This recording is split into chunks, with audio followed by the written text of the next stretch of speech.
The beginning for me is that the military is kind of the family business. A fourth generation veteran.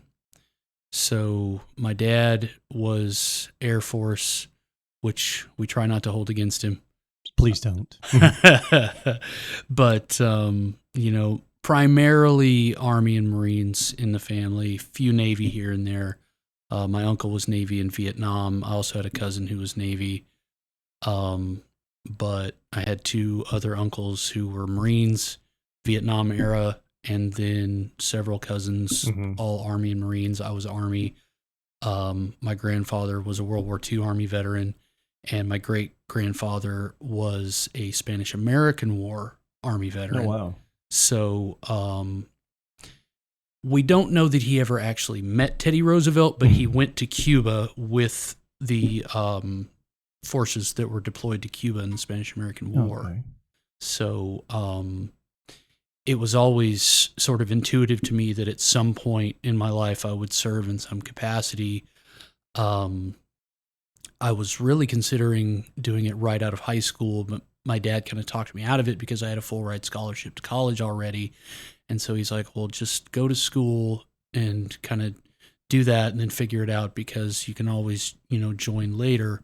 So that's what I ended up doing, and enlisted in the Army right at the end of college, which was actually kind of fortuitous because the first semester of my freshman year of college is when 9/11 happened. So if I had joined right out of high school, I probably would have deployed immediate. So my dad kind of, at least saved me from being in the thick of it. You dodged that bullet, huh? Dodged that bullet, thanks to my dad's advice. But, like I said, joined the Army in 2005, right as I was getting out of college, and then had planned to make a career out of it, but then a medical review board said otherwise. And so I ended up serving 9 years, and then at that point was medically discharged honorably. But one of those deals where I was a little bit too forthcoming on a periodic health assessment, and the next thing I know, I'm in front of a review board, and those are never any fun. No fun. And then they basically, in not so many words, tell you that you're too sad to murder people and we have no use for you. But that was your whole campaign. Yeah, it's like that was the whole thing. So that kind of encapsulates, where that all started, as far as my military career. It was great.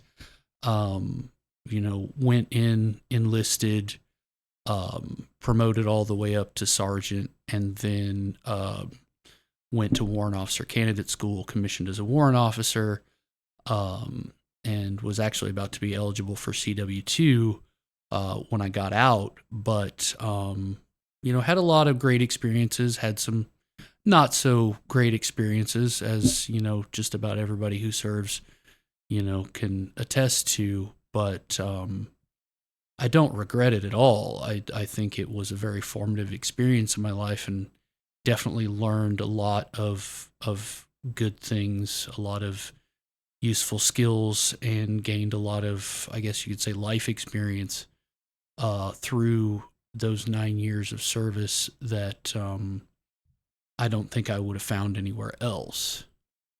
But it was definitely an interesting range of experiences. What was your MOS? So I had 3 enlisted MOSs during my career. 2 of them were signal. I enlisted as a 25 uniform, which is Signal Systems Support Specialist, which is a really fancy way of saying radio operator repairman. Yeah, I was there. Yeah. And then while I was with a combat engineer unit, their unit structure got realigned, and they lost their comms person slot, but they wanted to keep me. So they put me in a fuel handler position. And so then they sent me to Fort Lee, and I got qualified as a 92 Fox petroleum distribution specialist. and so stayed with them for a while longer. And I drove a fuel tanker and I fixed radios. Your unit must have loved you for that, though, at least. Yeah, no, they were like, look, we really can't afford to lose you because you're really good at your job, and we also don't want to have to rely on the higher command to send a radio guy out every time we need something fixed or installed. So they figured out a workaround, as you often do. And so they just put me in a different slot, which required me to be qualified in that slot. And so I went to school, and there you go. So then I was, the mobile gas station and the radio guy, which was fine. And it was a fun experience. And I learned a lot about not only how petroleum distribution systems work, but a lot about pipes and how just plumbing works, which is not a bad thing to have experience in. And then a little bit later on, when I promoted to sergeant, I took a 25 Bravo slot, which is information technology. So then I went to school again, got qualified as an information technology specialist when I promoted to E5. And then when I put in my warrant packet, I was a 251 Alpha, which is Signal Corps warrant officer. Okay. Yeah. So a lot of communications, a lot of electronics. At least you kept it the same, though. Yeah, it was fairly consistent, and I had some additional duties.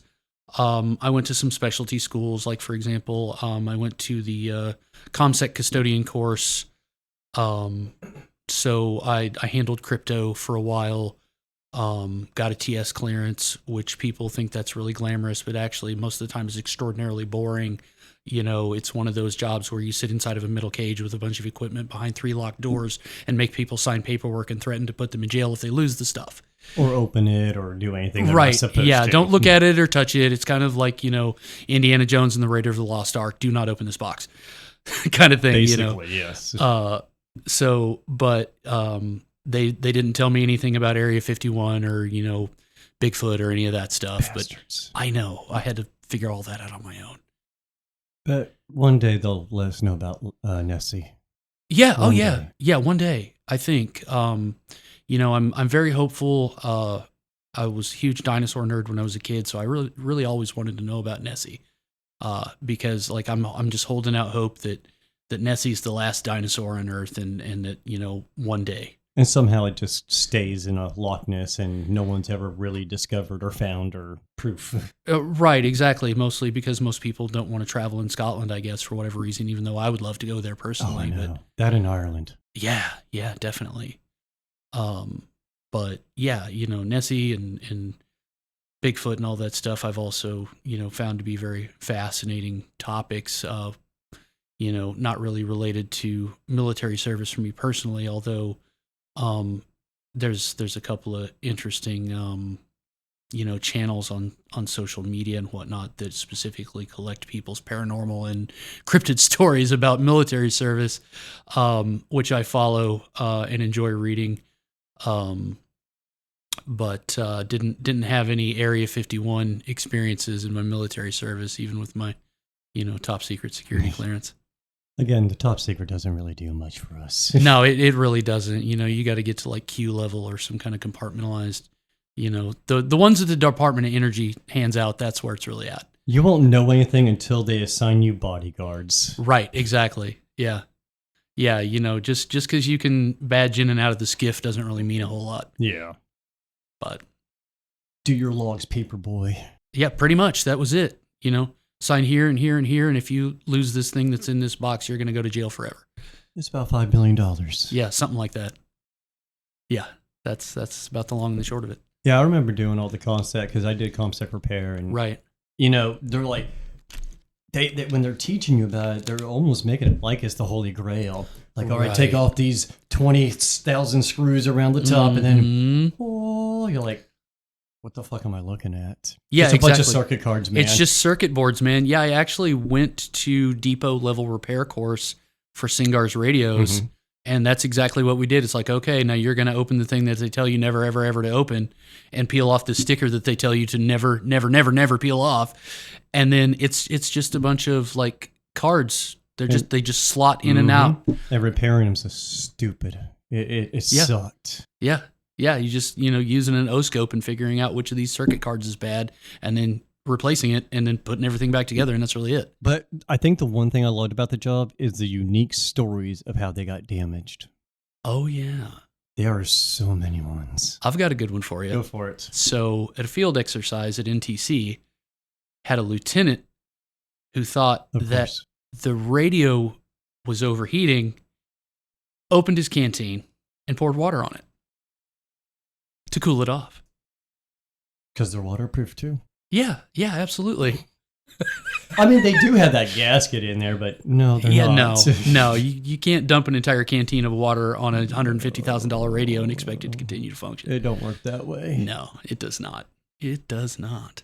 But no, I mean, because we've had people, dig old gashes in the top of the damn thing. Like, what the hell did you do? We accidentally ran over it. Yeah, With what? Or we we dropped it. Yeah. From where? From where? Were you jumping out of a C-130 and it fell off? I can understand that, but Yeah. But those things are like bricks. They just stick in the ground. But Right. Yeah. Yeah. I've seen it all. Trust me. It's crazy. Probably the most interesting radio story in terms of like, how do I make this work? Square peg, round hole was during a disaster relief mission in Haiti, where we needed operators of heavy equipment to be able to communicate via radio. And those pieces of equipment typically don't have a radio mount installed. And it's like, okay, well, let me study the electrical system of, this heavy earth moving equipment and figure out exactly how I can splice in and not have the incorrect voltage and fry this very expensive radio to install this radio mount. And it was a lot of duct tape and bale twine to make that work. And then, of course, doing ride-alongs and going out with them and making sure it worked and testing it and doing all the stuff. And so got to see firsthand exactly what it was like in the aftermath of that earthquake and the operations that went on with that, because it started out as search and rescue, but unfortunately very quickly deteriorated into we need to prevent the surviving population from all dying of cholera. And so they were trying to dispose of remains as expeditiously as possible, and ended up in a lot of cases moving bodies with bulldozers. Dig a hole, bulldoze the remains in. Almost like a mass grave. Mass graves, and cover it up. And sometimes it was just mixtures of rubble and parts of people and just all of it, and just burying it, not out of any kind of disrespect, but just out of the sheer emergency of, tens of thousands of human remains laying about in a disaster area that encompassed, the major population center of Haiti, and the surviving population having to figure out how to survive with an environment that was being contaminated by decomposing human remains. And that is quite a shock to the system, especially for, somebody who spends most of their life in the electronic shop. Yeah. And, but interestingly enough, I ended up doing a lot of that because I got really adept at these unconventional solutions to making communication systems work in ways that they weren't designed to work, and ended up going on a lot of disaster type missions in a lot of different places, all over the United States and even outside of the country, as an emergency communications specialist, which was another interesting school that I went to learn interoperability, how to make the military's radios, talk to the first responders' radios, talk to, this, that, and the other thing, and even helped put together exercises to train people on how to do that, at the state and municipal level, and working with like ham radio operators as volunteers and things like that. And did some cool stuff. At one point we were kind of trying to challenge ourselves, and it's like, how many hops on different pieces of equipment can we do and make this work? And we ended up going from a headquarters location to a location 300 miles away, from a landline phone into a radio on a Humvee, out to a relay tower, through a couple of hops of like different civilian radio equipment and locations in between, to somebody's cell phone on the other end. Nice. So all of this through various pieces of interoperability equipment, because it's not like, okay, I just plug this thing into that other thing. It's like, no, I plug this thing into this specialized piece of technology that then outputs to this other thing, and so on and so on, hops and skips down the chain. But it's really interesting to know that you can, in fact, accomplish those things, if you have to, in a situation where you can't just pick up something and talk to somebody else. For example, like when the tornado hit Joplin, and we were on the ground within, hours after, and there were no radio towers for miles. Yeah, it knocked them all down. There was nothing. It was like prime targets for those. Yeah, it was flattened. I mean, it was devastated. And so, we had assets that brought in cell towers on the backs of trucks that were just on a giant, 100-foot long boom, arm that would stand up and then, establish cell service. And we piggybacked off of that, and we stuck some radio antennas and things on those, and made sure that the crews that were out there could talk to each other, because you got ambulances that could only talk as far as their radio antenna on the truck would reach. And so we had to go out there and set up relays because the area was too big for that, and the same with police and fire and search and rescue and all that stuff.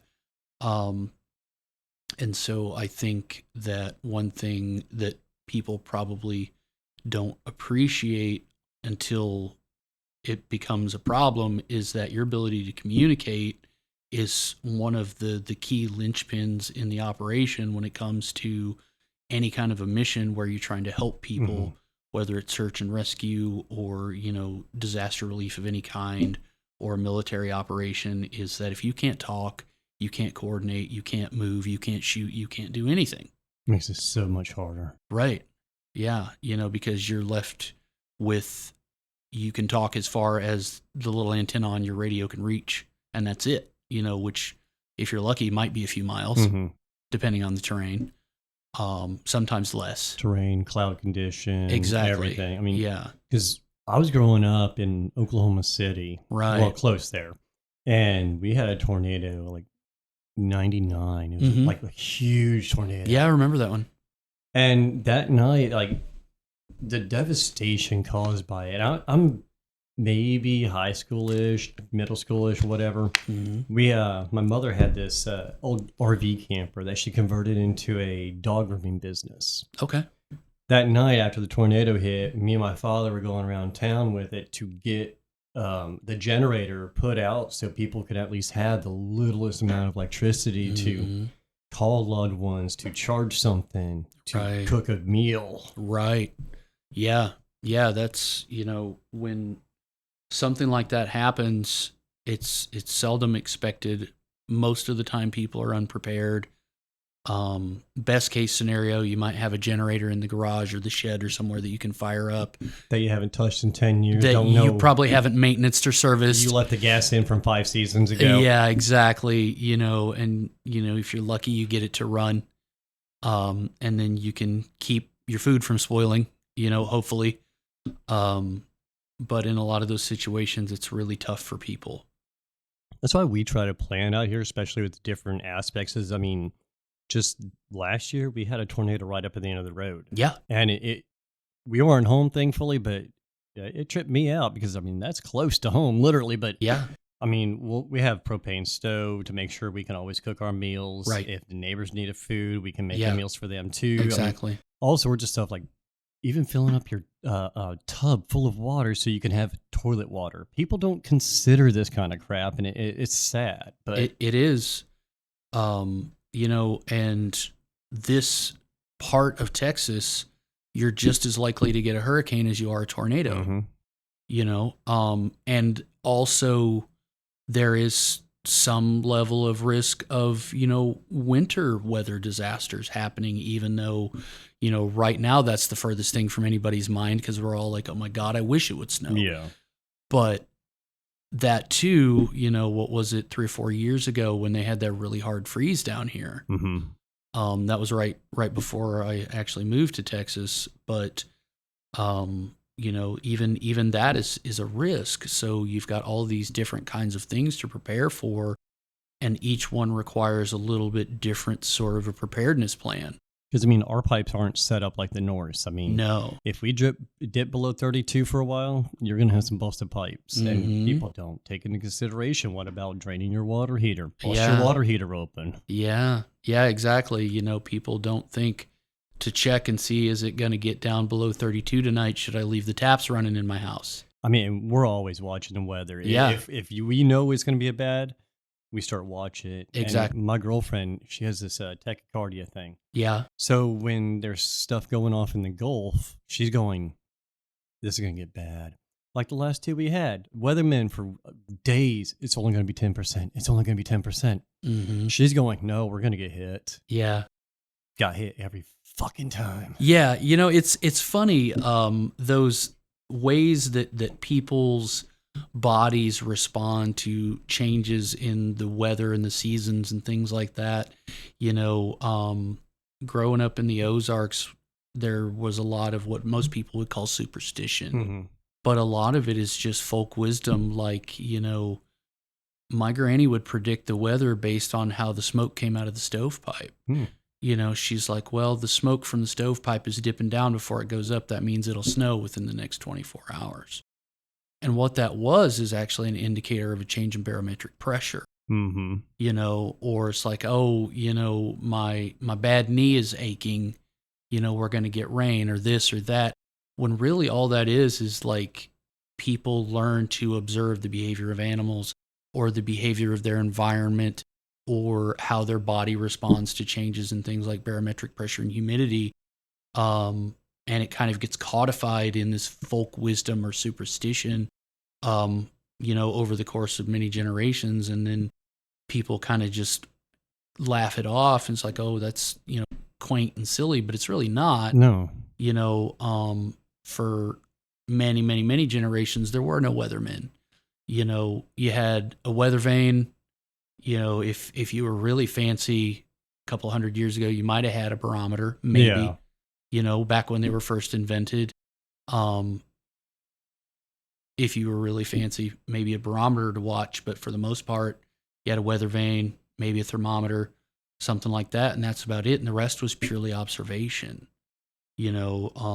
And I think that people would do well to kind of revive and preserve those skills because they're survival skills at the end of the day. And there's a lot of wisdom in that, and I count myself lucky to have grown up in a place where a lot of that is still handed down and mostly intact. And, not only growing up in a family full of veterans who have the skill set that veterans have, but also in a family full of people who very much lived and survived off of nature, from a very young age, hunting, fishing, gardening, foraging, all of those kinds of skills that a lot of people don't even get exposed to, except for maybe a little bit because they were in Boy Scouts or something. But that was just like lived reality. Yeah. Of course, we went to the grocery store just like everybody else, but we supplemented a large part of that with what you could bring home from the pond and the woods and those kinds of things, whether it was wild game or fish or edible plants, edible mushrooms, berries.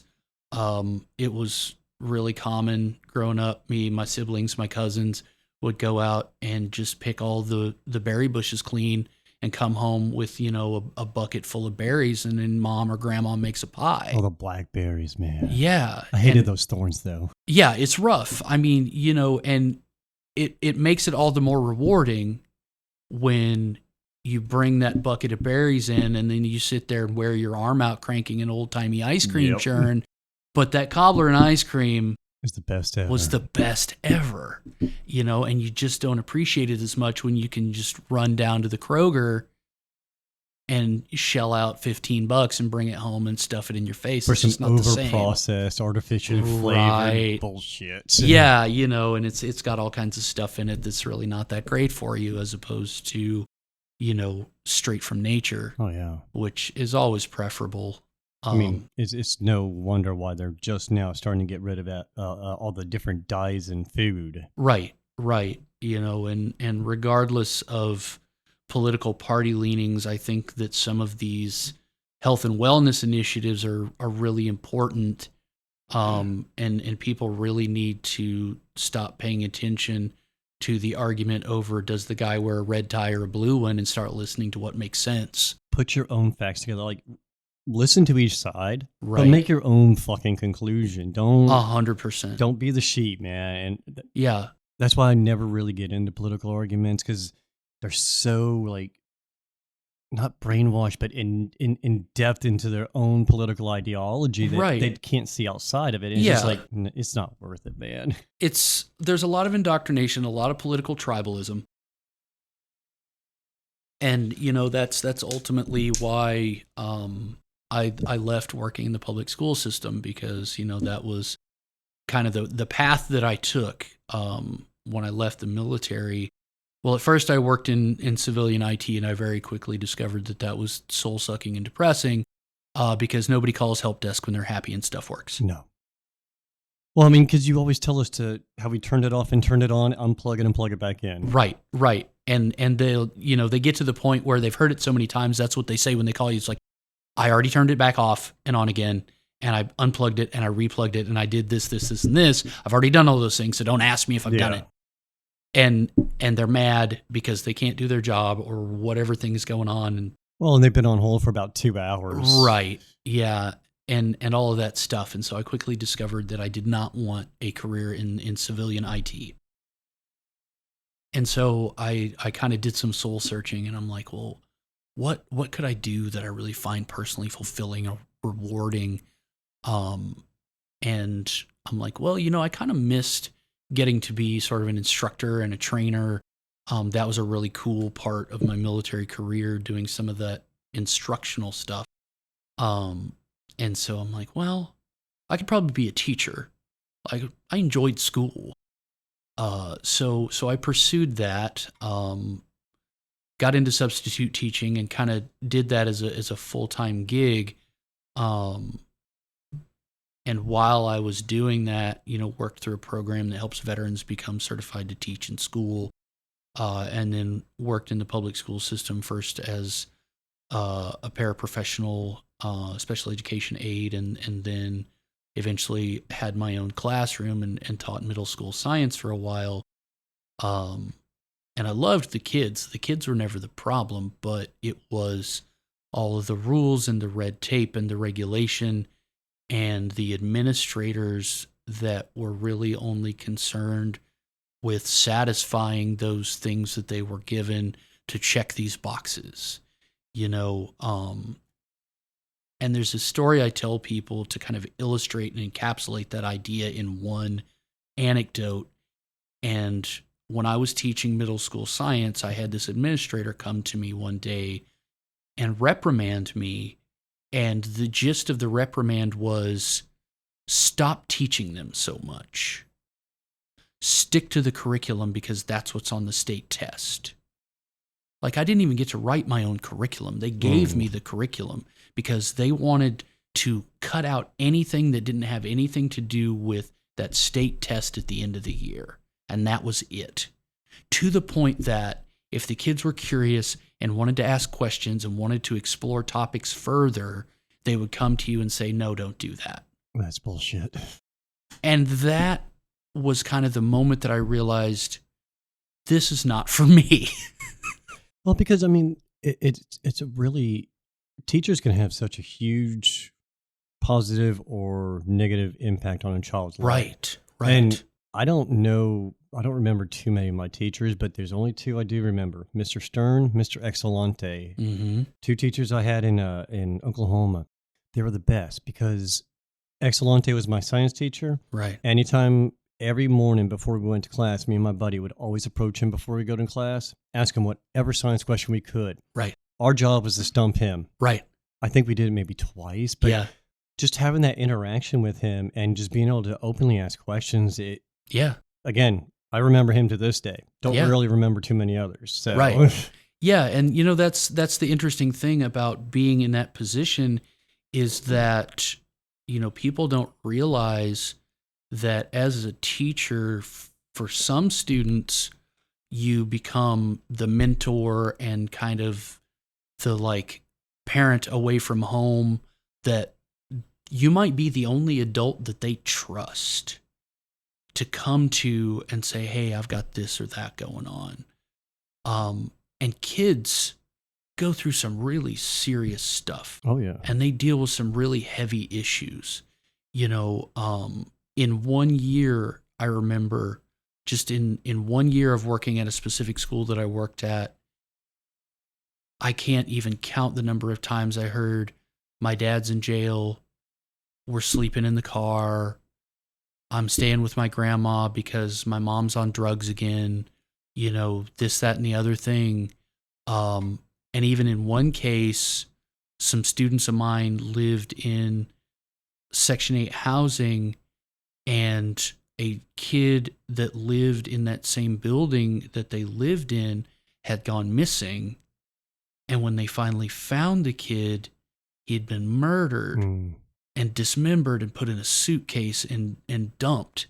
And when they found his body, these kids were like, we've been telling anyone who will listen to us that we think so-and-so did this. And the kids were right. So-and-so did do it. But no one wanted to listen. And no one listened to them because they were kids. Mm-hmm. And how terrifying must it be to be, a 12, 13, 14-year-old kid or younger and live in the same building as a man that you are almost certain killed your friend and hid his body, and try to tell adults just to have the adults not listen to you and not believe you. Well, even at that, some of those housings, the parents are never going to be home because they're either working, in jail, sleeping with people, doing drugs. And these kids are probably fucking terrified. Terrified. Yeah. Yeah. And as much as a lot of kids don't like being at school for reasons that are sometimes justified, it might be the only place that's even remotely safe for them to be. That's their free space. That's the only place where they may not be literally in fear for their life. Mm-hmm. Because that's the place where the person that hurts them every day isn't there, or the creepy neighbor who they think made their friend go missing is, or the guy that's trying to sell them drugs bothers them every day, or whatever other thing. These are real life everyday realities for children. And to be a teacher at a school where these kids go to school, you get exposed to all of the worries and cares and traumas of these kids. And that's heavy stuff. Especially as a kid, you shouldn't have to have that much trauma. You should be worried about what's the next episode of SpongeBob, or if your friends are going to the park without you. And or what do I want to be when I grow up? Or prom. Am I going to pass my spelling test or whatever? It shouldn't be these just unimaginable stressors that these kids go through, where school is the only place where I get fed, or school is the only place where somebody doesn't hurt me. But even at that, you still got to, depending on the kid, you got to deal with the bullies, the teachers who look at you differently, maybe because you're poor or something. What if you get the bad grades? Now your parents are going to be pissed, or your teacher's going to be disappointed. And there's so fucking much that people There's a lot. And I think a lot of it is because there's some people that grew up in such a good household, good school, Right. pampered in a way that they can't see outside their tunnel. But Sure. I mean, some of the lives out there are just so brutal, man. It makes you really wonder how they get to where they get later in life. Right. Yeah. And it's interesting because, you hear phrases like the school to prison pipeline, for example. And we wonder, like, how do these concepts come to be and why are they a reality? But, in a lot of cases, like you said, the system lets these kids down. Like their families, unfortunately, for whatever reason, and I'm not here to judge anybody, but the cold hard truth and the reality of it is in a lot of cases, these kids' families are already letting them down for whatever the circumstance is. I'm not here to judge that. But then they go to school and the teachers a lot of times just see their behaviors at a surface level and they don't see the cry for help. They don't see the fact that that kid may not have eaten since yesterday at lunch. Which is probably the free school meal. Right. Which he's already getting picked on about. Right. All of that, all they do is they look at the behavior and they label that kid as a problem. Well, when you label the kid as a problem and you tell them that enough times, they internalize that and they start to see themselves as a problem. And then they don't see the potential within themselves for better. And they sort of give up. And by the time, they're in high school, if they don't choose to drop out, they get out and what are their prospects? Because they've been indoctrinated basically to believe that they're a problem and that they won't amount to anything. And so then they gravitate towards unhealthy coping mechanisms and unhealthy survival mechanisms that they've been exposed to. And then the cycle repeats, and then you end up with kids by the time they're out of school may already be dealing with substance use, addiction, alcoholism, pregnancy, take your pick of all of these things that result from these unhealthy coping skills and these unhealthy survival strategies that they have been presented with. And so I think that something that's really missing in the education system is a trauma-informed approach to what are kids really dealing with nowadays, because it's not like it was, 20, 30, 40 years ago.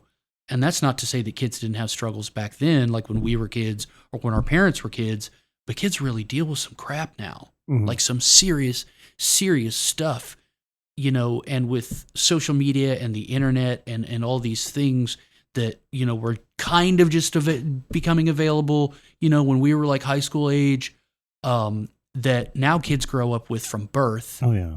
And there are all these new mechanisms, whereas used to, when you got off the bus and you came home, your bully couldn't bother you anymore. Well, now they can bother you 24 hours a day.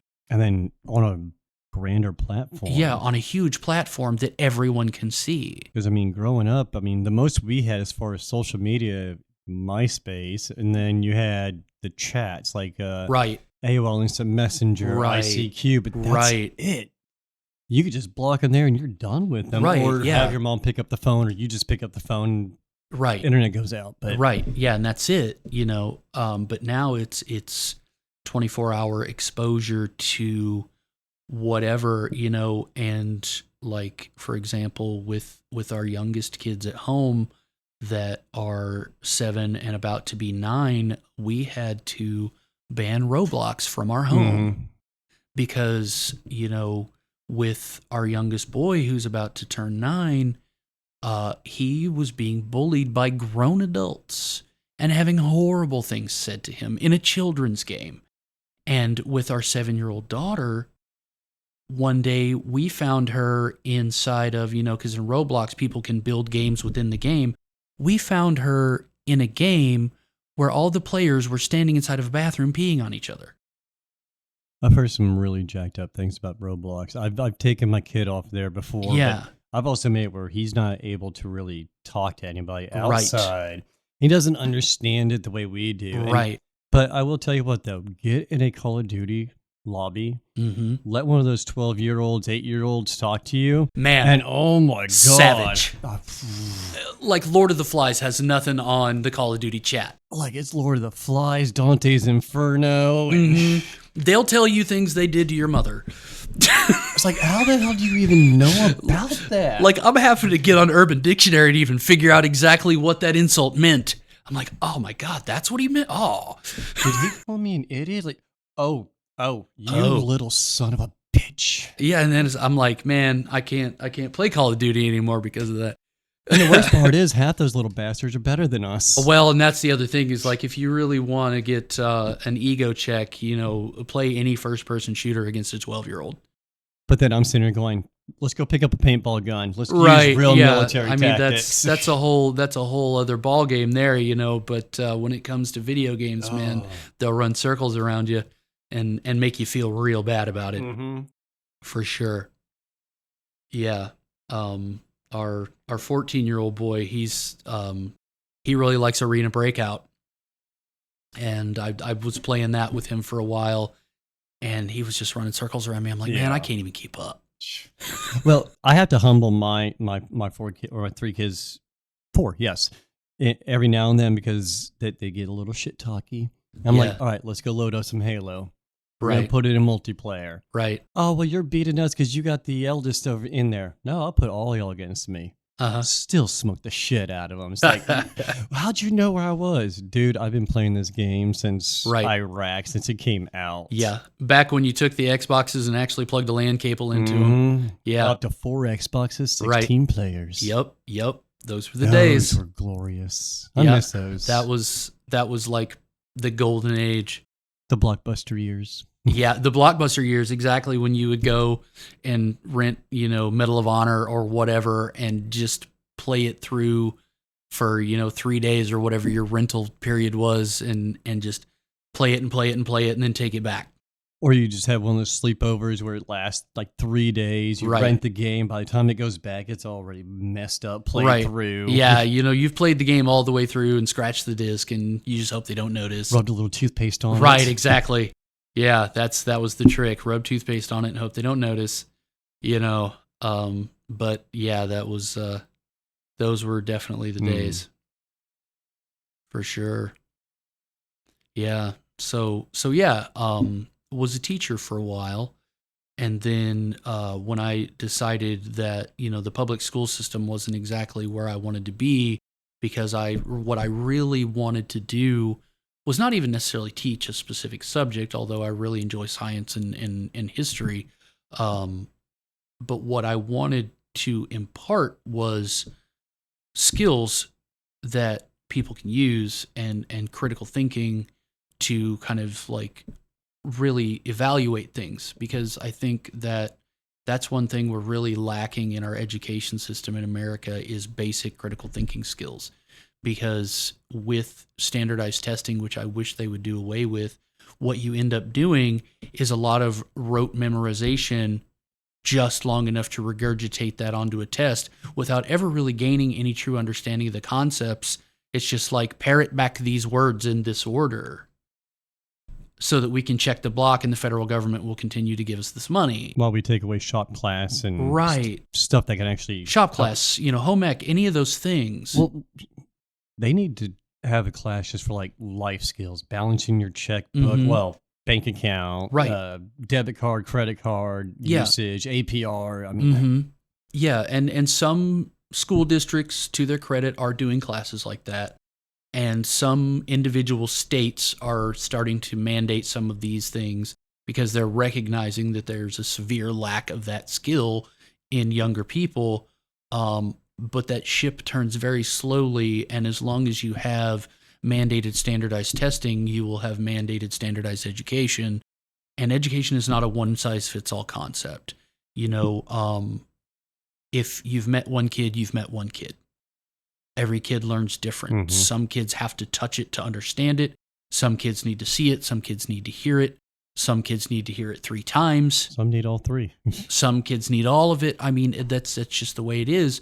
And until we can really get a good handle on grouping kids by how they need to learn, I think we're going to continue to struggle, because handing out letter grades and, just going grade 1, 2, 3, 4, 5 all the way up, do you pass, do you get held back, is a system that is not working for us. It needs a redesign, which is a whole rabbit hole that I'm not going to go down, because I don't claim to have the answer. I just know that what we're doing right now isn't working, which is why we don't have our kids in public school.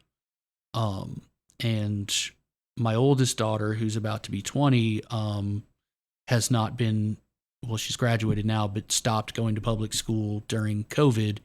And we switched to, an online program, to where I didn't have to homeschool from scratch and reinvent the wheel, but it was functionally a program that enabled homeschooling.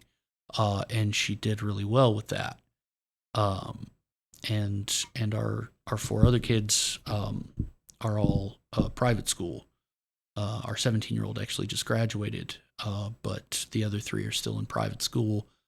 And we prefer it that way, not because we're snobs or elitists or have any kind of particular ideology. It's just simply that we don't trust the public education system with our children's development and safety. It's like once you see how the Big Mac's made, you don't want a Big Mac. Yeah, exactly. Once you see how the sausage is made, no more. Yeah, so I moved on from the public education system to working in nonprofit. Started out doing nonprofit kind of in an educational sort of sphere, and then later moved into working with veterans specifically, which was kind of where I had my aha moment of finally figuring out a direction in life and feeling like I had a sense of purpose, which I haven't 100% completely dialed in, but knowing that working with other veterans and helping other veterans through the same struggles that I've had, and the struggles that I continue to have, and being honest with the fact that I am no different from you, other than maybe I'm a few miles ahead of you in this walk. Or even a few miles behind. Or a few miles behind, as the case may be. Staying humble about it, but just being like, here's what I know, take it for what it's worth. If what you're doing isn't working, maybe try this kind of thing. Or even just being there to hear what it is that they need to get off their chest. And got into peer support, working with other veterans, worked with other veterans in a nonprofit capacity, and then worked with the VA for a little while before I came down to Texas. And now, have decided to finally use my GI Bill, to get some more credentials on my resume, and sort of am still figuring out the exact direction that I want to go, but knowing that working with other veterans and helping other veterans is definitely what kind of gives me a specific sense of purpose, other than obviously being a husband and a father and all of those things. And I would never downplay those roles in my life, because they're very important roles that I both take very seriously and also value deeply. But in terms of like in the bigger picture of like, what am I contributing to society and my community is to give back and to help other veterans who are struggling. And so that's kind of the direction that I'm moving in.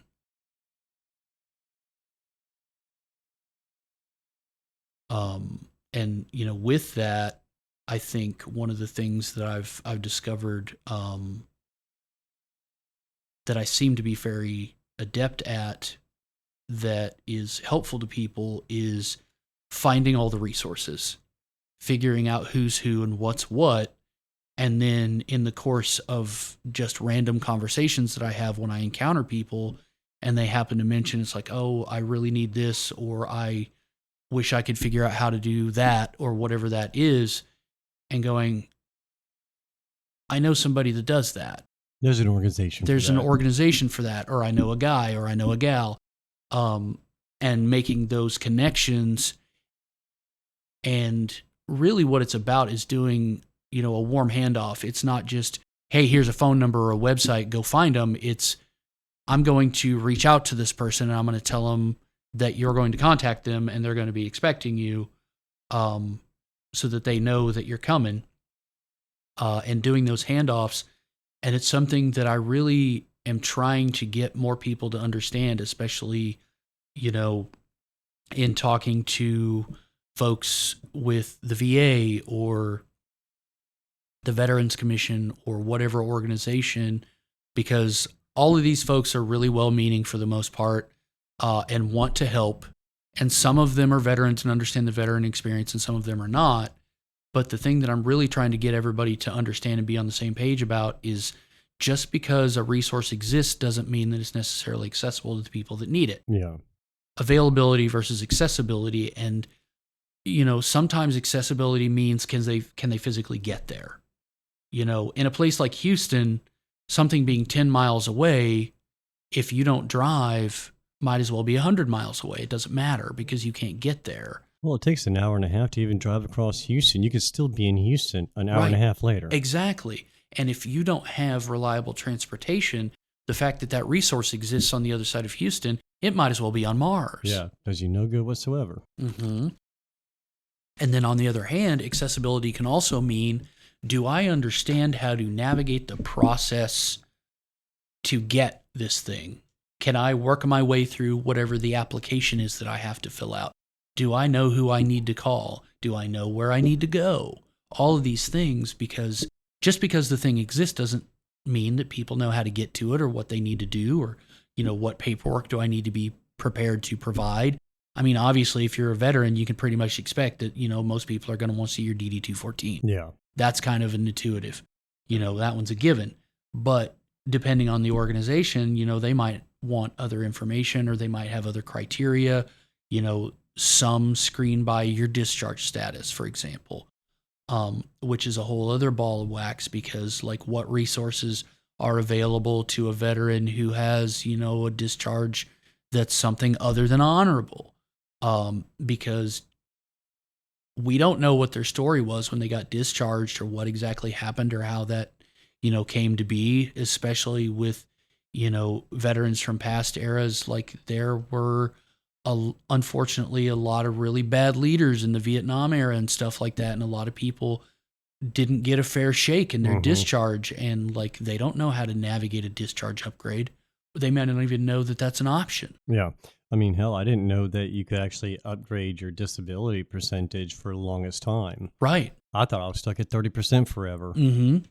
Yeah, exactly. And what paperwork to fill out, or knowing that if you're thinking about applying for VA disability, or upgrading your VA disability, or applying for an additional condition, that you should fill out the paperwork for intent to file. Yeah, that intent to file is the big one. And right. We've said that before on the show, is that the intent to file is the first thing, basically. Right, because that puts that pin in the calendar that says, okay, you've declared that you intend to file this. So when you get your paperwork in, and, hopefully, fingers crossed, when that comes through as approved, we backdate the payment to that date, as opposed to, the date that it got approved.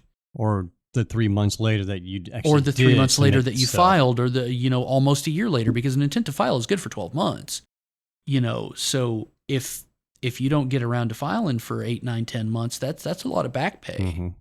Mm-hmm. Especially if you get bumped by, 20 or 30% from what you were, you might be looking at a chunk of money that you left laying on the table, because you didn't know that you could even do that one simple form that, backdates that countdown clock. And so there's a lot going on there where veterans need subject matter experts in how to be a veteran. Yeah. Which is a wild concept. Well, because there's no playbook for it. No. Once you get out, it's just like, bye, bitch. Yeah, exactly. The way I describe it is, once you ETS, or you get medically discharged, or whatever the circumstances are, that you are exiting service, it's like, don't let the door hit you, see you never. Mm-hmm.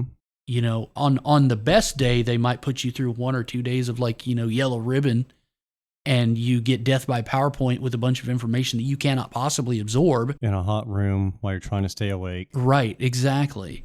And it's like, what was that person said about, form such and such? I don't remember, that kind of thing. And so, yeah, resource navigators are desperately needed in the veteran world. And I'm not here to criticize any VSO organization. I'm absolutely not here to do that, because there are very good, very well-meaning people at DAV and VFW and the State Veterans Commission and all of these places. There are lots of really good people who mean well. But despite all of their well-meaning, there are still far too many people that are slipping through the cracks. And year after year after year, the VA and the DOD and the federal government and various state agencies and even, municipal agencies, because, like, for example, Harris County has a very large veterans support organization, and it's full of really good people, and the director's an awesome guy. But people slip through the cracks because all of the circumstances that veterans are facing are what adds up to that 22 a day number. It's not just that veterans are super sad and so they choose to end their lives. It's that veterans are trying to survive, and they're trying to navigate all these complex things that they don't have the skill set to navigate, because they joined the military when they were 17 or 18 years old, and they served somewhere between 4 and 40 years.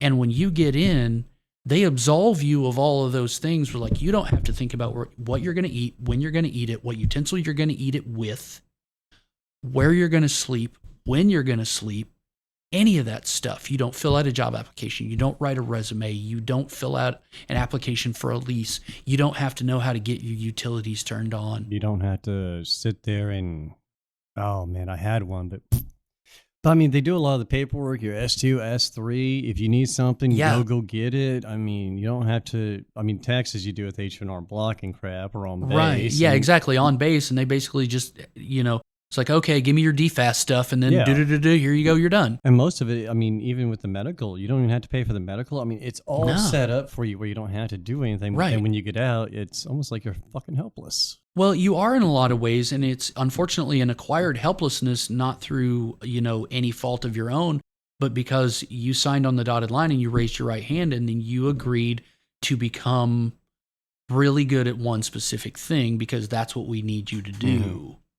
We need you to be the very best cog in this big machine that you can be. And unfortunately, when that cog gets pulled out of the machine and tossed into the bin, that cog can't cog anymore. Yeah. The cog doesn't know how to be a pencil or anything else. It knows how to be the cog that it was trained to be in the great big machine that is, the Department of Defense, or I guess the Department of War now. Yeah. Whatever they want to call it this week. But in an interesting and sort of ironic sense, there's that scripture about swords into plowshares. That's a lot easier said than done when the sword is a human being. Mm-hmm. Can it be done? Yes, but it takes time and it takes resources. And when you go from having everything taken care of for you, except for that one thing they expect you to do, to all of a sudden you've got to not only remember that I have to pay my light bill and pay my rent and, do all these things, but you have to know how to do them. One of the things that was a huge struggle for me was, after almost a decade, and let's face it, I got in as I was coming out of college. I was not an adult. College doesn't make you an adult. No, it actually kind of reverts a little bit. It kind of reverts you a little bit, but I came out of basically spending the first decade of my adult life being really good at one specific thing, and I not one time ever had to think about what I was going to wear to work. So when I got my first professional big boy civilian job, where you had to wear like business attire to come to the office, and then it's like, now I got to remember that, brown shoes and a brown belt, because you can't wear a black belt with brown shoes or vice versa. And this color tie only goes with that color shirt. And, black pants or gray pants go with these color shirts. But if you've got, khaki pants, then you need to wear a brown belt. what? Oh, you must unbutton the bottom button if you sit down, or you can unbutton everything. And all then these things. All these things you have to remember. That's why I didn't like the business world. Right. I have no business etiquette. Yeah, and so it's all this stuff you have to remember, and it's this whole other culture that you don't know how to be a part of. Mm-hmm. And that's just a little microcosm of it, because the thing is that there is no class at the end of military service on how to civilian or how to human. Mm-hmm. Because the military doesn't teach you how to do any of those things. No, far from it. Like you're basically a living, breathing implement of war. Regardless of what your job was, I mean, your job in the military might have been to, flip burgers or pump gas, but you are still nonetheless a component of that larger organization that does one thing, and that is armed conflict. Well, I mean, basically, your primary job is always being a rifleman. Right. You're an infantryman first. Yeah, your secondary job is whatever they assign to you. Yeah, exactly. And in the Army and the Marines, they'll definitely tell you that very explicitly. Is like you're an infantryman first, and then you're whatever, your MOS is. I don't necessarily know what they tell people in the Navy. Is like it's your job to be very buoyant or something. Oh, well, I would say, it's your job to learn how to swim, but there's actually a lot of people in the Navy that don't know how to swim, which amazes me. That is pretty wild. But yeah, so, and then you get out and you're in this big wide world full of a lot of people who do not have any frame of reference for your lived experience. And, and then you get into the weird, awkward, double-edged sword of how do you react to people when they say things like thank you for your service, and what does that actually mean? Because you don't want to be rude or ungrateful to those people, because on the one hand, typically when someone says thank you for your service, that's like a heartfelt gesture, but also at the same time, it's like that thing that you learn to say because you don't know what to say. Just like, when you find out someone's grandma died and you say, I'm so sorry for your loss, because that's the thing in our culture that we say to people when they're going through that. But what does that actually mean? Well, and I've gone over this one before, because my wife was killed in Afghanistan. People are always like, oh, I'm so sorry to hear that. Did you know her? Right. What makes you sorry about it? What could you have done? Right. I get the sentiment. Yeah. I don't want to fucking hear it. Right. Yeah. And so that is the rub of, like, you don't want to alienate people further from the veteran population, right? So you don't want to react poorly when people say thank you for your service, but also you have to navigate like this very complex mixture of thoughts and feelings that are going on inside of you every time someone says that. And you just kind of have to sort of smile and nod and say, well, thank you, or I appreciate that, or whatever kind of, platitude that you give back. And so, and I think veterans will understand this, but civilians might think I sound like a jerk, but I'm going to express this because it's very genuine. It sort of becomes the veteran's job to make the civilian feel better about the fact that they feel awkward around a veteran, which is burdensome in ways. Well, I mean, it's like being low income and going to meet a billionaire or something. They're like, oh, I'm sorry for your living condition. Right. Yeah. It's like, okay. Cool. But like, what do you, like, can you maybe help a brother out? 1%? Like, I'll even take a 0.5%. Right. That's like, yeah, what, like, change to you? Elon Musk, if you want to, give me a Tesla, I'm here. You know what I'm saying? But yeah, so that there are these complexities, like, because a lot of people, know what they see in the media, and they know what they see in movies and things like that, and so they understand. Like, a lot of people are aware of the statistic of 22 a day. A lot of people are aware that there are many, many, many unhoused veterans. A lot of people are aware that a great number of veterans have PTSD or traumatic brain injuries or common conditions associated with military service. But what a lot of people are not aware of and have no real frame of reference for or way to really compute is that there are a lot of other complex things that veterans face every day that there's really no way for us to explain to them. Because unless you've sort of lived it and experienced it, you know, you would just about have to write a book to even get the concept out there. Well, I mean, and it's hard because, you know, there are times where, you know, certain sounds, certain smells, even certain songs, anything. Yeah. You could be having the best day of your life. Right. One smell can just completely demoralize and demolish you. Right. And it's hard to explain that to someone. It's like, what's wrong with you? I smelled Salisbury steak and eggs. Yeah.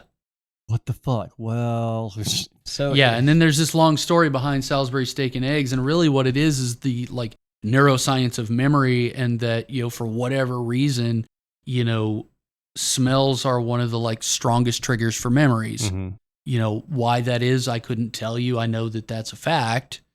And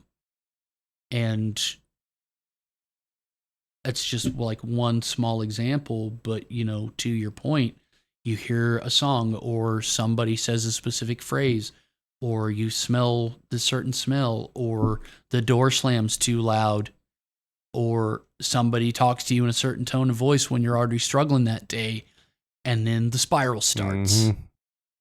And then you are trying to contain that and also continue to function.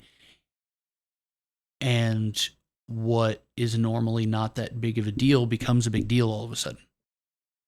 And you don't even have the energy to explain it to someone, even if they're there and they care about you and they want to support you. And you're just like, God, I wish I could figure out some way to just like sum this up for you in a way that you would understand, but I just don't even have the energy or the words.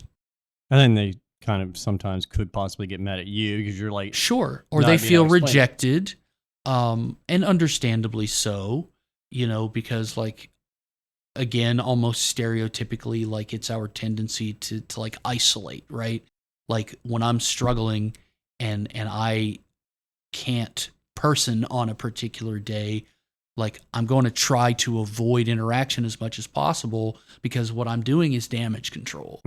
Because I know I'm a hot mess, and I know that despite my best efforts and intentions, what might come out my mouth is not what I want to express to people that I love and care about.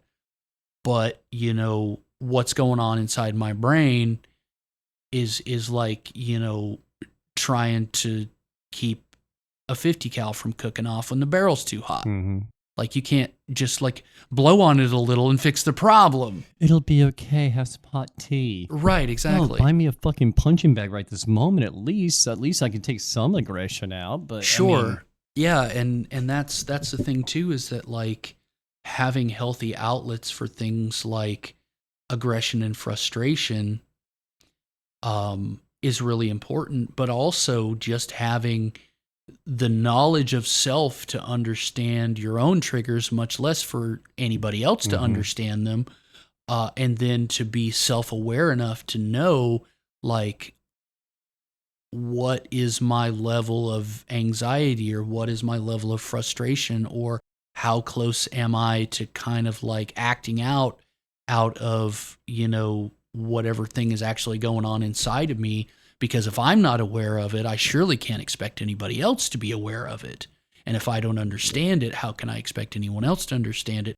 And that's this whole other really complex skill set that it takes a long time to learn and an even longer time to master, you know, which makes me think of another interesting story. Like not long after I got out and I was really lost, and I was, you know, coping in really, really unhealthy ways. And I just happened to meet this guy who lived in the same area that I lived in at the time. And he was a blacksmith. And from early on in my childhood, you know, my dad's a big Civil War buff, and we lived in Missouri, and we went to Branson and went to Silver Dollar City. And I liked watching the blacksmith, and I liked seeing those kinds of things, historical reenactments and stuff. And that stuck with me. And this guy happened to be a blacksmith, and he sized me up really quick. He's like, you need something to do with your hands. And he told me, he's like, look, I can't employ you, I can't pay you, but if you'll spend what free time you have to spare and do some work for me, I'll teach you as much as I can teach you. And so I ended up spending the better part of 2 or 3 years, some evenings and some time on the weekends and things like that, just going out to a shop and beating on things with a hammer, and it was extraordinarily therapeutic, especially in a time of my life where I felt completely directionless. Mm-hmm. And it gave me something to look forward to and a sense of purpose. And that's sort of what motivated me to want to do some work with Tim Stroud and to work with Stay Tuned for Vets, was that they kind of had the same basic idea, is that creative pursuits are a vehicle for dealing with stuff that you can't necessarily deal with just by talking about it, because sometimes you need other forms of expression, or you need a way to just do something with your hands, or to move your body in some kind of a way to like get that out, and there's all kinds of psychology books and like The Body Keeps the Score and stuff like that will sort of bear out the scientific side of that. But what it really boils down to is all of our stress and all of our trauma and all of our worry and anxiety and all those things like have effects on our body, not just our brains. Mm-hmm. And so if we don't do something with our bodies, in addition to, going and sitting down and talking to a therapist, which I'm not knocking, there's a place for that, but also there's like other forms of therapeutic pursuits that are equally valid and equally important. Mm-hmm. And whether you discover that is martial arts or running marathons or, underwater basket weaving or expressive dance or whatever that thing is, something to do with your hands or something to do to get that energy out of your body is just as important as how do you deal with what's going on inside your brain. I think a lot of it has to do with getting so comfortable with an activity that you can do it almost by muscle memory. So you're separating your physical body and your mental aspects, and then you can, while you're doing this, you can start thinking about this, and then you can start maybe even processing through it all. I mean, yeah, and that's exactly it. Matter of fact, in one of my recent classes in school, in studying recreational therapy, I was reading some studies about what they call flow state, and how when you're doing an activity that you both enjoy and find satisfying and also have developed a certain level of skill at, you get into what's called flow state, which is exactly what you're describing, where you don't have to necessarily consciously think about what your hands or your feet or your body are doing, because you've developed that muscle memory to the point that your body can do the thing, and your brain can kind of take a step back from being in the driver's seat, and that's when you start to process stuff. And so there's actual psychology and actual medical science and neuroscience behind that idea, and whether what you enjoy is woodworking or golf or driving rally cars or pig farming or whatever it is, when you get to that point where your brain can kind of disconnect from what your body is doing and let your body go on muscle memory, that's when you start to process some of that heavy stuff that's been going on in the back of your brain the whole time. It's just like how it's important to hit REM stage sleep, because some of the heavy lifting that your brain does to process what's going on in your subconscious happens during sleep. The same thing with flow state or daydreaming. So those creative mental states are really important as therapeutic modalities, is what it really boils down to. And so the gist of recreation therapy is just that. We figure out what people enjoy and we give them a supportive environment to do it where they can feel safe and maybe start to bring that level of hypervigilance down in the case of veterans, because pretty much all veterans are hypervigilant on some level.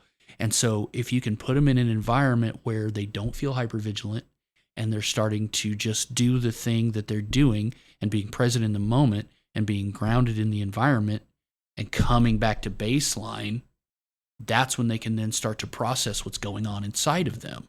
And you can go down the rabbit hole of talking about the vagus nerve and, sympathetic and parasympathetic nervous system and coming out of fight or flight back into rest and digest.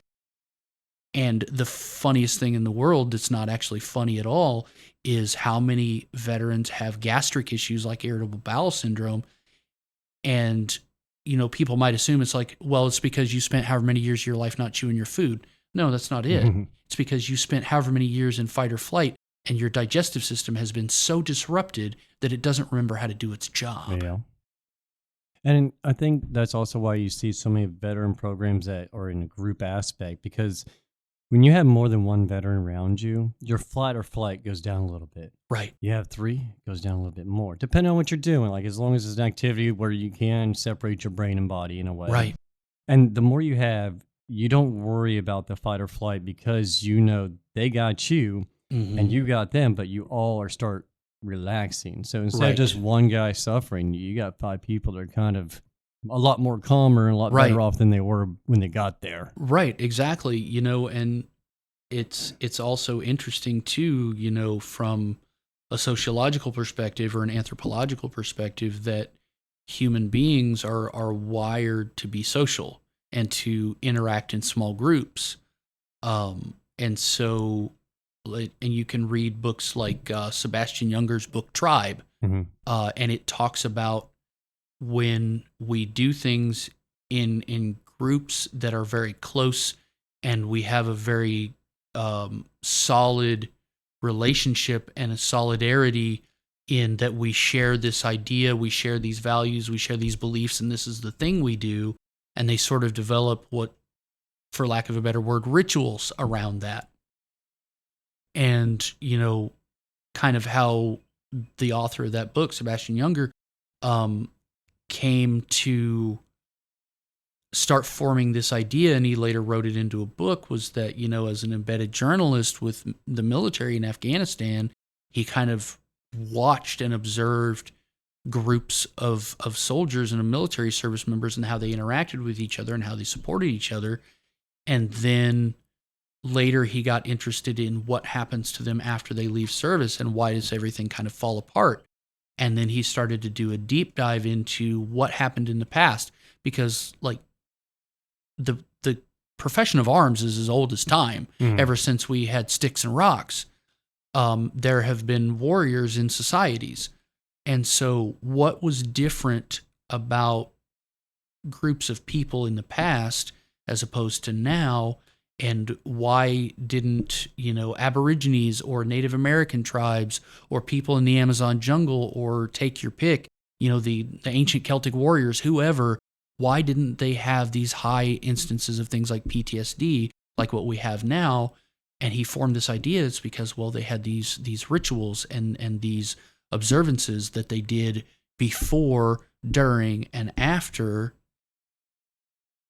military. But also, I would think a lot of that is during those times when you left, you came back to the same area. You came back to your same tribe and stuff. Here, right, where you can come to Houston and you won't know anybody. Right. Yeah. Or go up to Minnesota. Yes. And you're screwed. You're nowhere in your element. Exactly. And that was a key part in his book and other studies that have been done since then. And you're exactly right, because the warriors in all these, societies left from their village. They were given a specific type of send-off. They were prepared in a certain sort of way. You can, as much as it's kind of goofy and Hollywoodish, there's a scene in the movie 300 that kind of encapsulates this. And it does actually, in a certain way, portray something that really did happen in ancient Sparta, where, the wives would tell the husbands, come back with your shield or on it. But what it was really trying to portray, and did so in just a very brief scene, was this idea that there was this send-off. And then you went and did the thing that you did. And when you came back, there were these other rituals and ceremonies and things that happened, and you were received back by the same society that sent you off. Yes. And there was a support system there. And that's what we lack. And that's where the post-traumatic stress comes in, because you don't come back to a safe and supportive environment of familiar people and familiar things that allows you to process in a timely manner. Well, that'd be like Caesar going to fight the Gauls and then retiring to Sparta. Right. It wouldn't have worked. Yeah. It would not have worked because the environment is not familiar. The people are not familiar. They don't necessarily look or act like you. They don't have an investment. They don't have an investment in your well-being. They're just other people just going through the motions of everyday life. And you're just, to use a military term, lost in the sauce, and so that then begs the question of how do we as a modern society that is like population and geographically speaking, a massive super state, the United States of America spans a continent. It's huge. And we sort of have this shared identity around these certain core ideas and values. And we all speak some version of the English language for the most part. And, say the Pledge of Allegiance and all these good things. But when it comes to the fact that you enter military service and you leave military service, like, it doesn't matter where you went to MEPS or what your first duty station was. Like, you walk out the front gate or you get on a bus or you get a plane ticket and you go to wherever. Maybe you go home if you've got a home to go to and, the cornfields of Kansas or the inner city of Chicago or wherever you came from. But in a lot of cases, you don't. And in a lot of cases, you can't. And so how do we then bridge that gap where there's some safety net for brand new veterans who are transitioning service members can then be received into that and have that reintegration, because that's really what it's about, is that reintegration period and that process of reintegration, because that's critical. Well, I think one really good program is if you get veterans who've been out for 10 years, let's say. They've been out for 10 years. Any guy getting out of the military goes into being received in a mentorship program. Right. A 10-year veteran can probably teach you the ropes quite well, especially with the, disability, all your different paperwork, how to go with the VA. So. Right. And some places are kind of moving in that direction a little bit. Peer support programs are gaining traction. And I think that is a key element of it. And having gone through peer support training myself, I can attest to the fact that it does help. But what we need is like a more robust system behind that. And it's not just, well, here's a guy you can sit and talk to that kind of understands your problems and might give you some pointers. Like, we need a system by which you have all the resources you need to transition from what you did before to whatever comes next. And the GI Bill is great. And, VA home loan guarantee is great. But what we don't have is a system to actively reintegrate transitioning service members back into civilians. And until we have that, we will continue to just kind of beat our heads against the wall with these same problems. And, the VA and the DoD have thrown tons of money at very ineffective solutions. And I'm not saying that as a dig. I'm saying that from a practical standpoint. You can go and look at the money they've spent and the programs they've spent it on. And what are the results? Has the number gone down? No. It appears to be going up. It might take a dip for a year or two, just a few percentage points here and there. But for the most part, if you look at the long-term trend, the graph largely stays the same or even is kind of on an upward trend. And you can't solve the problem with people in white coats sitting there asking you what your problems are. Is that a component? Yes. Is there a place for that? Yes. But what they really need is support. And it's not just talk therapy, and it's not just here, take these pills. And it's not here, we'll put you in a temporary housing program that will pay your rent for a couple of months. And then you'll be right back to square one because you haven't learned any kind of like skills to get yourself any further along in the interim time. We've got to encapsulate all of that stuff into one program that has a structure that gets you from A to Z instead of a bunch of little compartmentalized things that kind of try to take little bits and pieces of that overarching problem and solve them independently. It's like the old adage of the blind guys trying to describe the elephant. If you're touching the ear or the trunk or the tail or the leg, you don't see the whole picture. And it's much like that, solving this sort of enigma of how do we help veterans reintegrate into civilian society, is that we need to treat the whole problem as a whole problem, not as a bunch of individual symptoms. It's good coffee. Yeah, my wife's a big coffee drinker. I'm more of a tea guy. I do appreciate veteran-owned businesses, though, and I think that more veterans would do well to go into business for themselves in some way or another.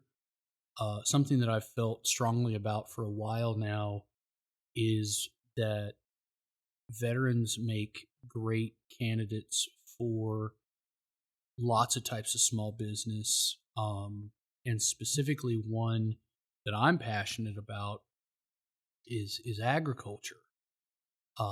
Veterans are ideal to be farmers because in the military, you're out in all kinds of weather, you're exposed to the elements, you get up early, you work long hours, it's physically demanding, you have to a lot of times be self-directed, and manage a lot of different things at once, which is all the stuff that a farmer does. Yeah.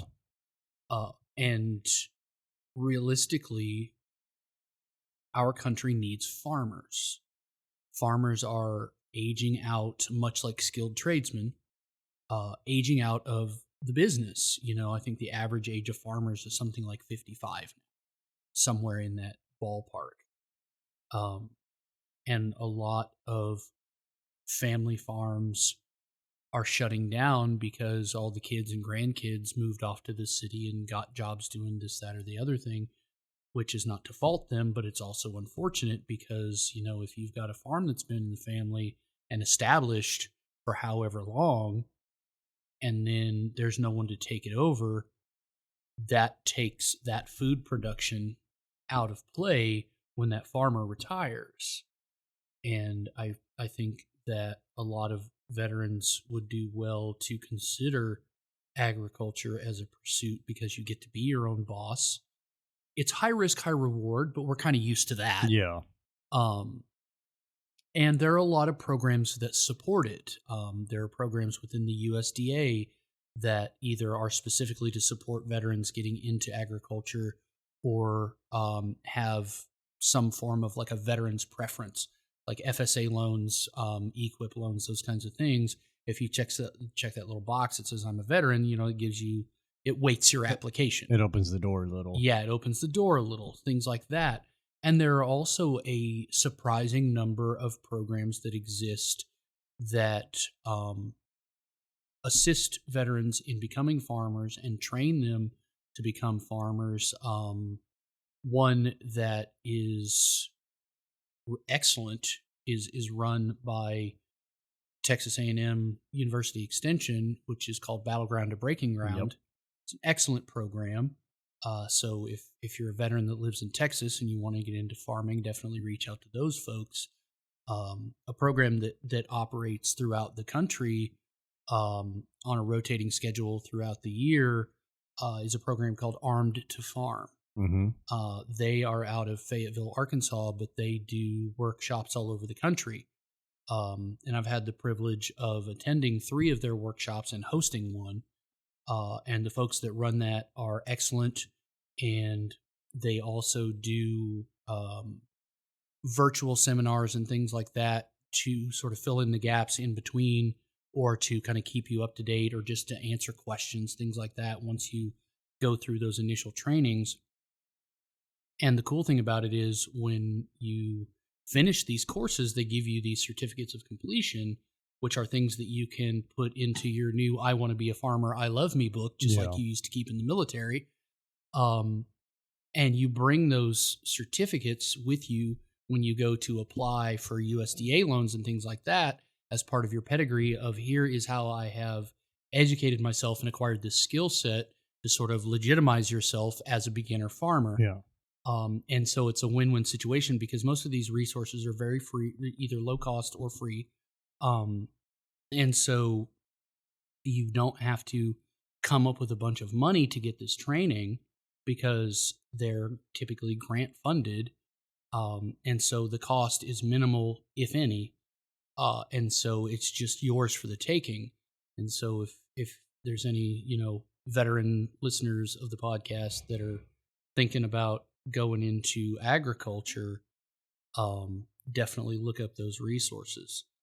And then in terms of small business in general, the Small Business Administration also has programs that specifically help veterans that want to develop a business. They'll help you do things like write a business plan, and they do business loan guarantees, kind of like the VA home loan, where they don't give you the loan, but they'll help you get the loan. Yeah. Things of those nature. In the state of Texas specifically, the Texas Veterans Commission, the Texas Workforce Commission have supplemental programs on top of that as well, and resources that help veterans who want to become self-employed in some capacity, and also, additional resources to help you find education if you're looking to acquire a specific skill set, things like that. And then, of course, there's your GI Bill, which can be used in a number of creative ways, to include OJT. A lot of people don't realize that if the place that you're working is set up for it, you can use your GI Bill to get on the job training.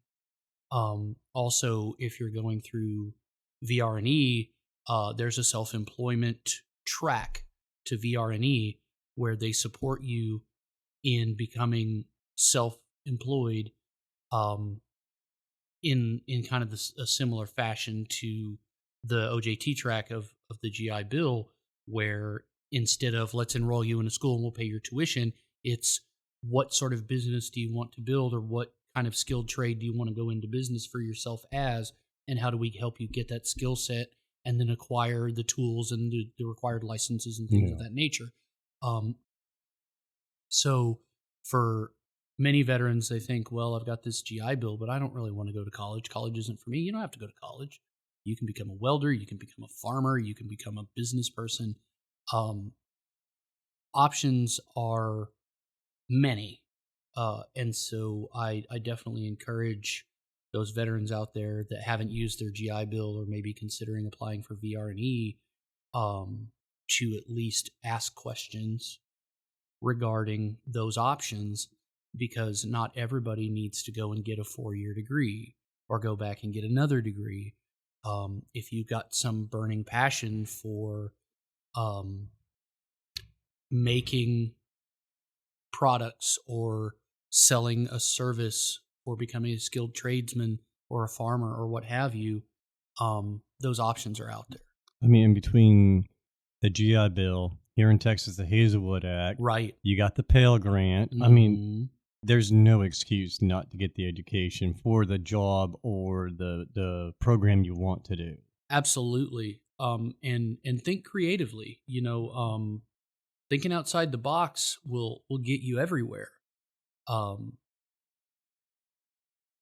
Maybe what you really like is currently some hobby that you have that you just haven't realized you could turn into an occupation. Like, if you want to be a full-time knife maker, or, you really love tabletop gaming and you want to get a 3D printer and sell miniatures or sell resin poured dice or whatever that thing is, Christmas trees made out of pallet wood, whatever it is, the world's your oyster. It's just a matter of finding what it is that you love to do and then, generating income out of that.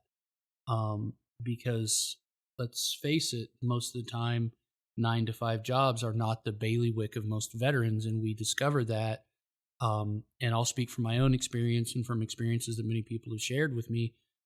When you get out, you bounce from job to job to job because you're very dissatisfied, and civilians don't understand you. And the civilian workplace doesn't have the same kind of, shall we say, candor that the military workplace had.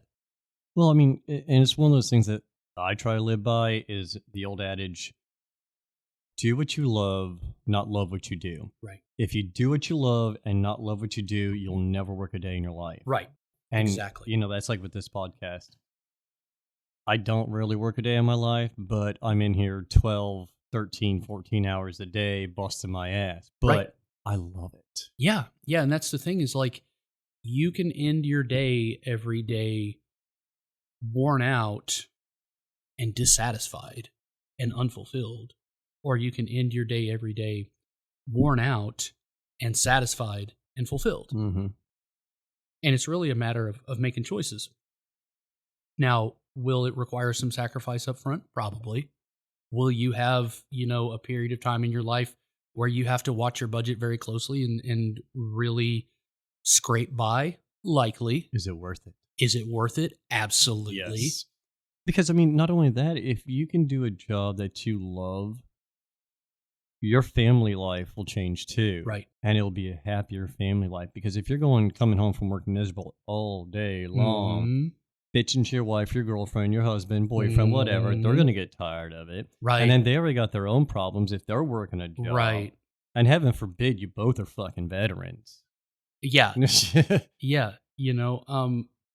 And that's a very valid point, because the thing is like, if you go to work every day to a job that just hollows you out, and you come home and you're already on empty and you've got nothing for your family, that's really going to affect your home life and your family dynamic. And it just compounds after that. It does. It just compounds because, your kids expect that dad's going to come home grumpy, so they don't greet you at the door anymore. And your wife just expects you to be cantankerous when you get home, and so she doesn't greet you at the door anymore.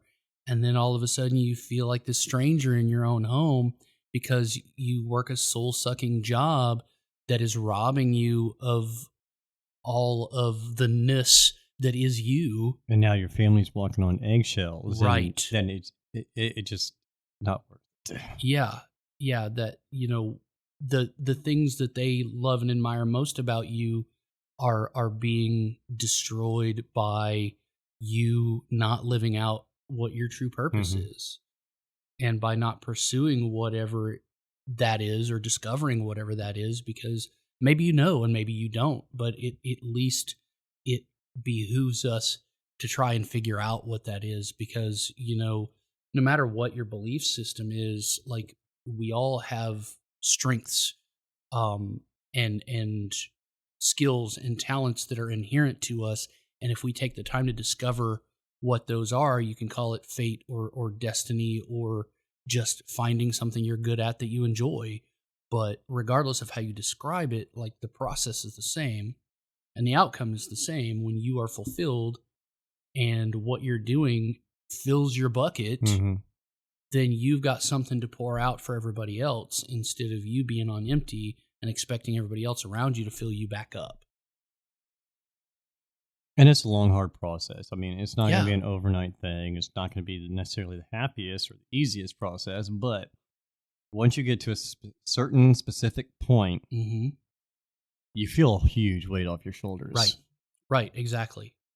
And we're just not built or wired for this, like, 9-to-5 rat race, grind till you die pursuit of, and we don't even hold hard currency in our hands anymore. It's just numbers on a screen, man. Yeah. And, like, is that what you're going to give your whole life to, and look back when you're however old on your deathbed and go, I sure did get those numbers in my bank account, and here I am in this nursing home all alone and no one comes to see me. I'd rather be poor on a farm running my ass off and happy than rich. And like, rich in the truest sense of the word. Yeah. And someday, many years from now, when it's time for you to exit the meat vehicle, you got kids and grandkids that are standing there around you and have good memories of you, and not just a lot of memories of, dad never had time for me because he was always working. I mean, that's why I'm very grateful, because I didn't have to necessarily work when me and my son moved down here. Mm-hmm. I could stay home and take care of him. Yeah. And, that gave us a lot of time together. That got me to learn a lot about being a parent. Right. And yeah, it was hard on my own for a long time, but I'd never trade those days. No, absolutely not. Were you deciding which bill to pay and which one not to pay? Maybe. Was your kid happy and you got to watch your kid be happy? And is that priceless? Absolutely. Yeah. I mean, one of our worst years, maybe 5 presents under the Christmas tree. He Right. didn't give a crap about the presents. He was happier with the boxes. Right. Yeah, It's like, exactly. what? That's why I Yeah. don't buy expensive crap for kids. Right. Because, like, it's, the smile on their face is worth more than, whatever you pay for whatever the toy is they're supposed to want that Mhm. year, according to the commercials. Yeah. Because, like you said, they're going to play with the box more than they play with the toy, because that's the nature of kids. And understanding that is kind of one of the keys to parenting, I think, because, modern culture is designed to tell you what you should feel like you need and want and ought to be or have. But really what it all comes down to is if you don't have people in your life that you value and that value you and that you make good memories with and spend good time with and good days with, you don't have anything. You're just going to be in a miserable life. Right. Because you can't take any of it with you when you go, man. You can have houses and cars and a Scrooge McDuck vault full of gold bricks. It doesn't matter. Because when you're dead, that's all going to probate anyway. Yeah. And then a bunch of people are going to fight over it and they're all going to be mad and miserable. Now you get to break your family up because of the damn money. And Right. Yeah, exactly. Like all those kinds of things. It's like, now that's not to say that, people shouldn't try to leave something, for their family when they go so that they don't have to, scrounge or whatever. I'm not saying that at all, but like if your entire existence is just the pursuit of material things, that's an empty existence. I mean, unless you're like a single person, no kids, no wife, you're making a lot of money, and then you just donate it all. Yeah, I mean that's cool. You But- leave a foundation behind in your name, and then a bunch of kids can go to art school or something. But I still feel sad because your life probably sucked. Yeah, that's a very sad existence, and that too, to say that forming meaningful friendships and meaningful interactions with people, I think, is kind of the true spice of life, in whatever way that you choose to interact with people, whether that's volunteering in your community or you like to go to the bingo hall. Maybe you're one of those people that likes tabletop gaming and you've got your game group that you play D&D with or whatever, or you go to church, whatever that thing is. Having those meaningful interactions with people, I think is really what it's all about. Family and community. And to kind of refer back to what we were talking about earlier, that's what veterans need too, is family and community. Because you can have all the programs in the world, spend all the money there is, and if you don't have family and community, you're really not going to ever feel better about it. Yeah. You've got to have family and community, and that's really important.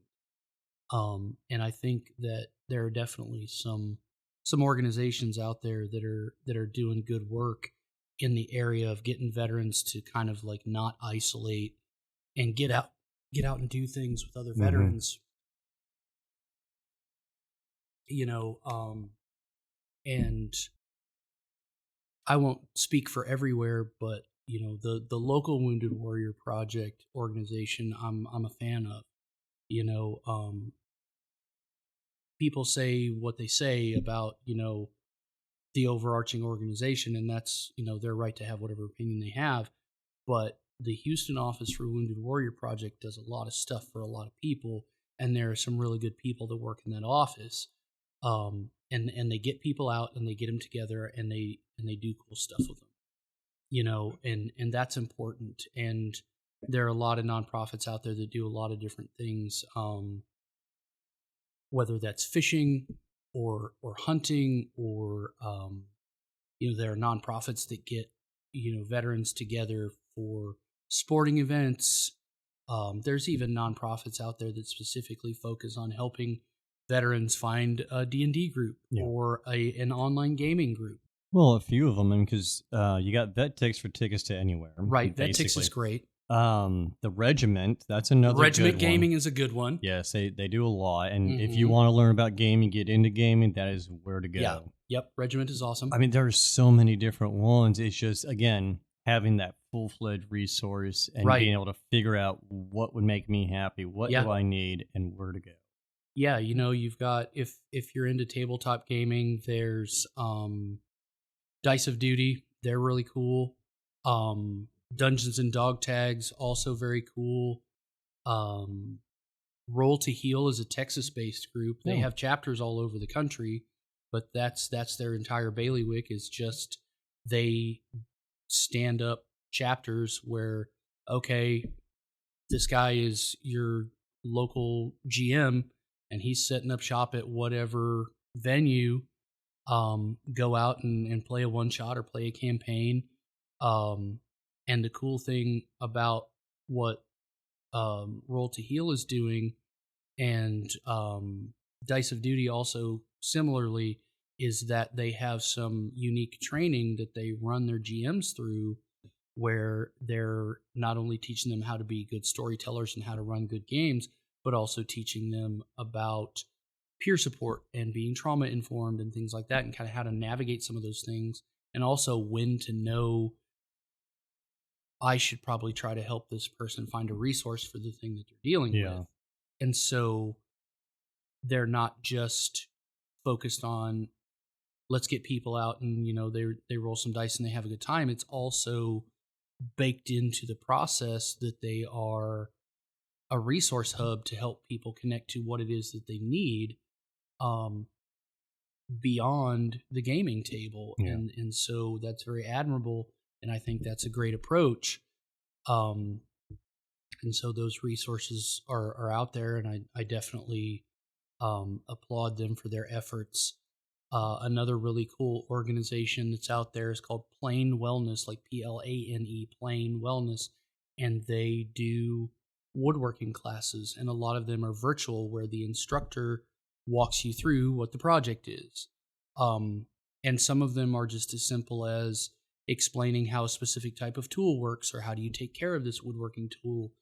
And then other ones are for people who have access to at least some tools and the materials to make a project, and then they just walk them through the project step by step. And I think those two are very cool organizations. Or like we mentioned earlier, Stay Tuned for Vets, exposing veterans to a lot of different sort of creative outlets to express themselves, whether that's through art or theater or dance or music, or these various different creative pursuits.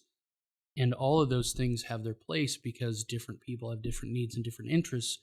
But what a lot of them have in common, at least the ones that are getting it right, what they have in common is that they're also behind the curtain, also referring people to resources and helping people find what they need beyond just that surface level of, come out and we're all going to paint portraits of our dogs or whatever, which is fun and cool and very good and can even be therapeutic. But also, when somebody's in the class and they're talking about how they need this thing or that thing or whatever they're struggling with, and then it's like, okay, well, we'd really like to help you. Can we refer you to this resource? And so that sort of like boots on the ground, grassroots level of advocacy and resource navigation, I think, is one of the key pieces. And that's the thing that more organizations, and to their credit, Texas Veterans Commission does a pretty good job with their grant program of supporting things like that to some degree. And I really would like to see places like the VA or Bob Woodruff Foundation, the heavy hitters with the big dollars, to really focus and really prioritize what are the resources at the community level that can help people get from A to B, and refer veterans and their family members to the resources they need. Because the VA is a huge institution, and it's very daunting and it's very difficult to navigate. And just by the nature of what it is, they kind of have to sit back and wait for people to come to them. It's hard to go out into the community and tell people, come to the VA. Yeah. And that's without even really broaching the subject of the fact that, the VA has a certain reputation, especially with the older generations of veterans, and even with the younger veterans to some extent, because of things that have happened in the past that, to varying degrees of deservedness, I guess, for lack of a better word, they have developed a reputation for not necessarily always being trustworthy. And that being said, I utilize VA services all the time, and I have some really great providers at the VA. So I'm not trying to dismiss them offhand, but what I'm saying is they have to face the reality of the fact that they've got a stone to roll uphill with their reputation. And the way to get more veterans to the VA or back to the VA is through community organizations. And so if they're partnering with these organizations and they're supporting these organizations with resources and funding, they're really going to accomplish the thing that they want to accomplish. And ultimately, I think in the long term, we'll find that they're spending less money overall.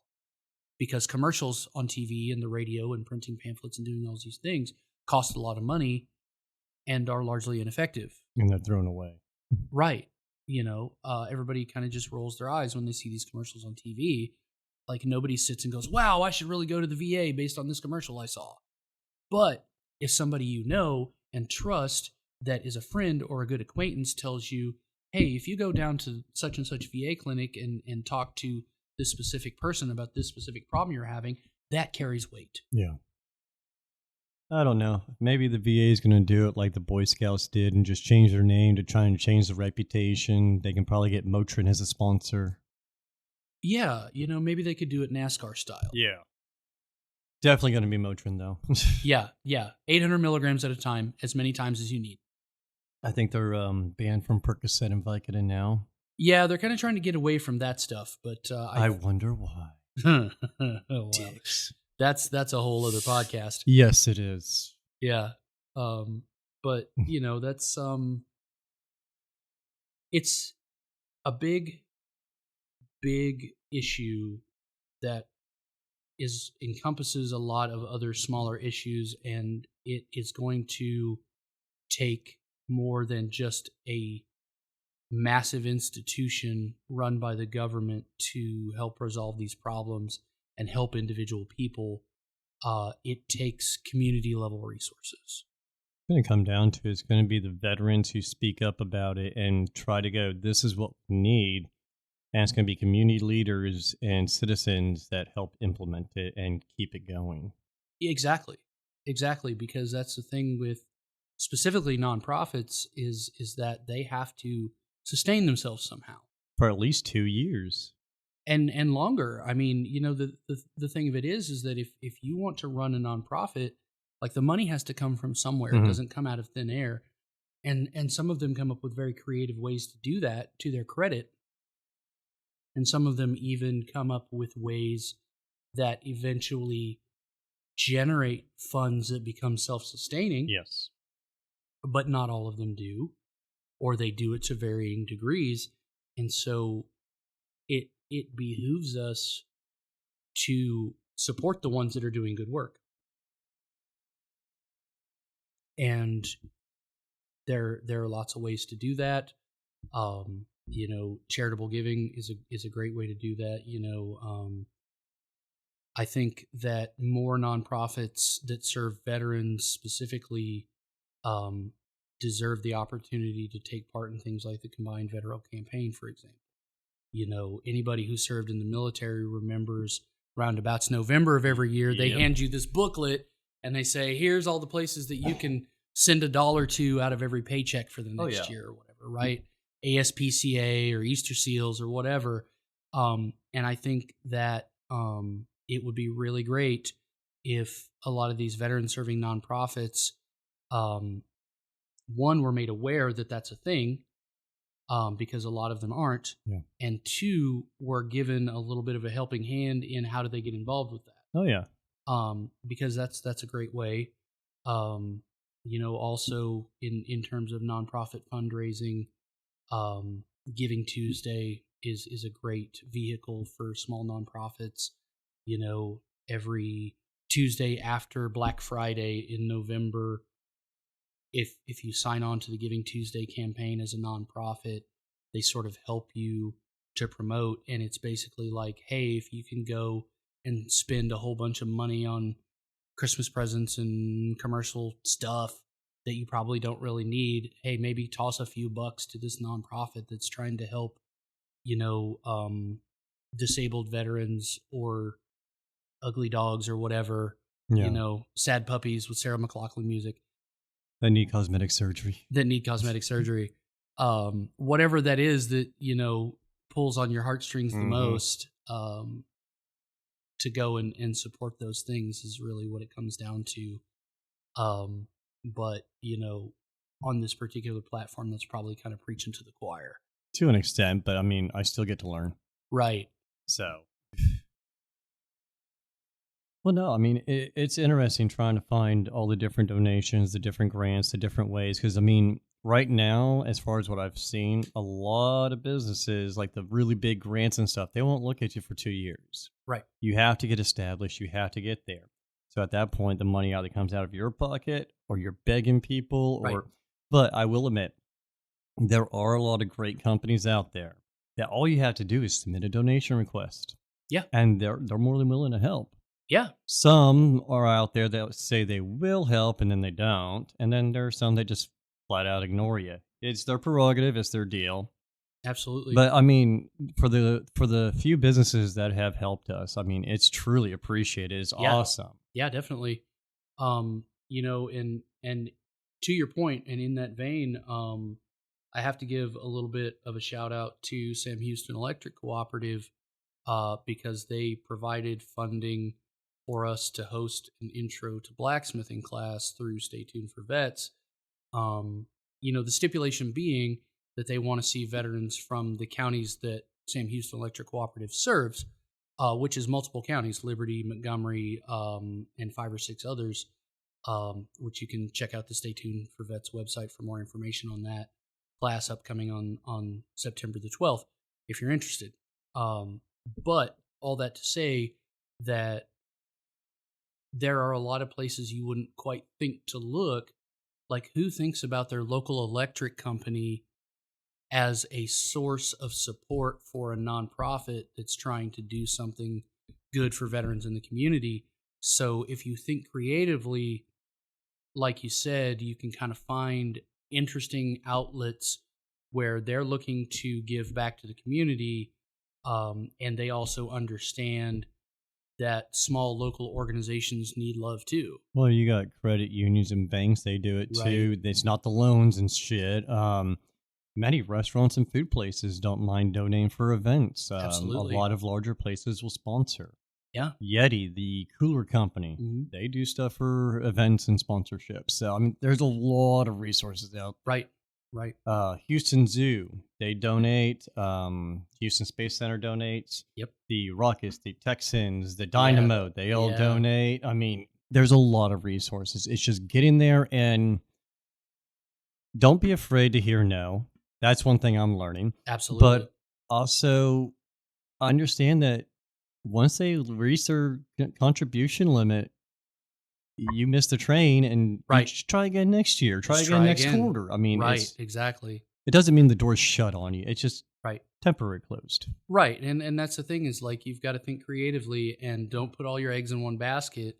Like, if you submit one grant application and you hang all your hopes and dreams on that and you don't get it, well, then you're just kind of left with nothing. Mm-hmm. But, if you go out there and you find all of the grants that your organization, the mission that you have or the thing that you want to focus on really aligns well with the people that they want to serve or the values of their organization, then apply for as many as you can find. You can apply to 99 or you can apply to 100 of them. You're going to get 99 no's and most likely 1 yes. I mean, right. Yeah. Or you can get 12 yeses. But yeah, that's still a substantial amount of money to do your mission and your dream.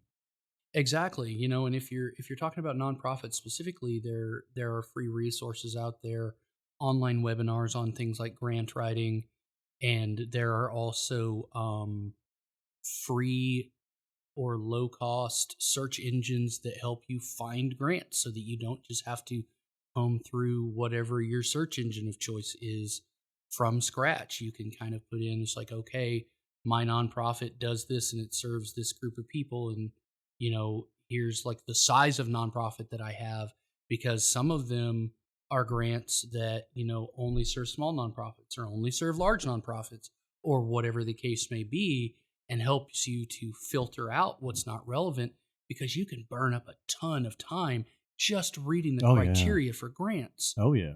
You know, and grant writers aren't cheap. No, Mm-hmm. no, they're not cheap at all.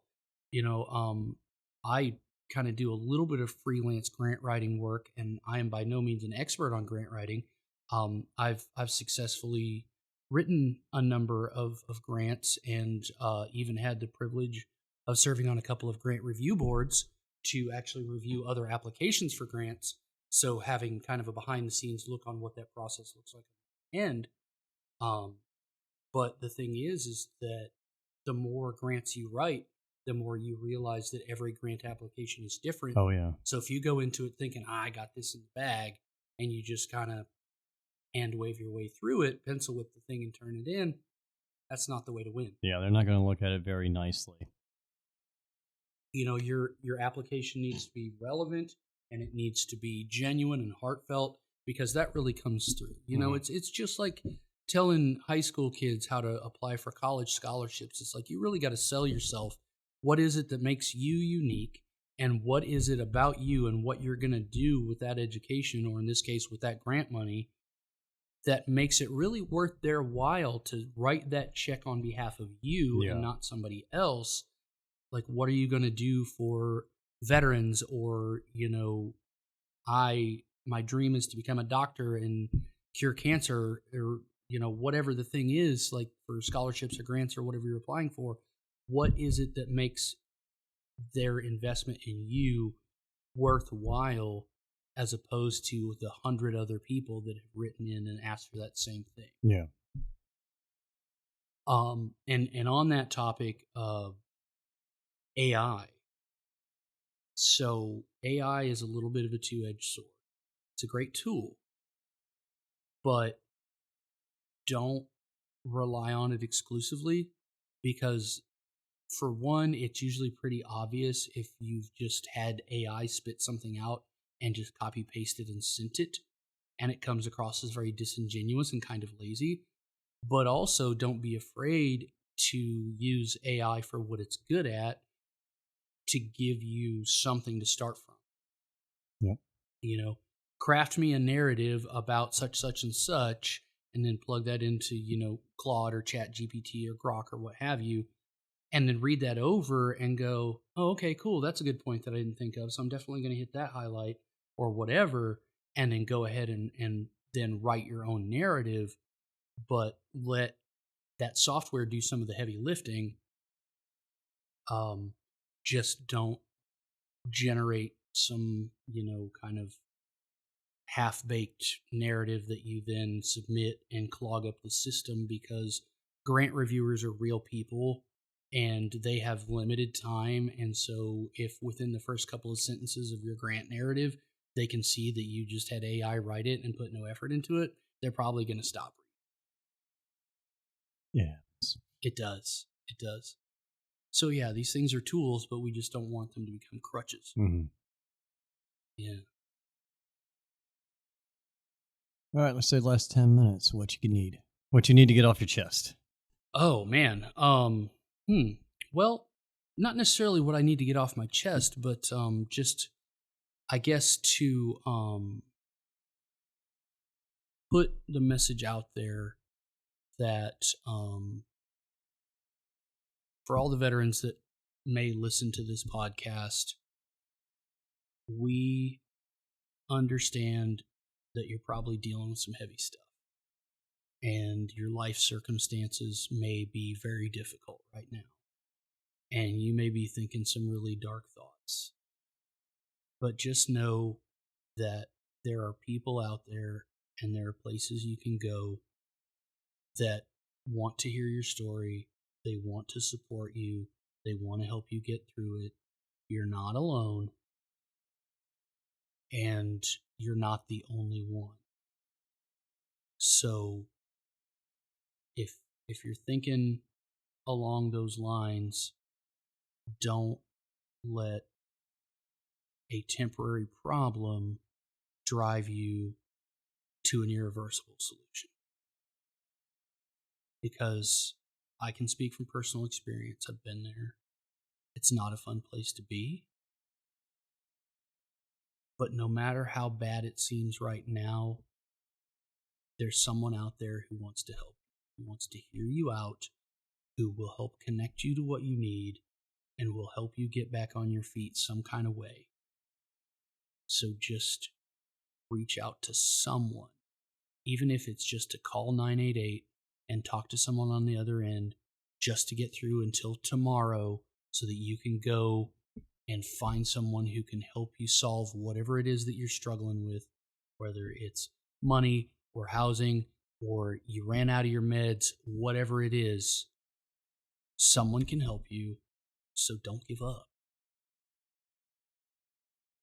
No, I agree. No, there should be no reason that we have the 22 a day statistic as high as it is. There's plenty of resources out there, plenty of people willing to give their right arm just to help somebody. Right. You know, as I've said it before, I'd rather, listen to you bitch to me at 2, 3 in the morning. Right. Than go to your funeral or read your eulogy. Absolutely. Yeah, I may be a little agitated. You woke me up at 3 in the morning, but right. If it's for that reason, I wouldn't give a damn. Yeah, exactly. It's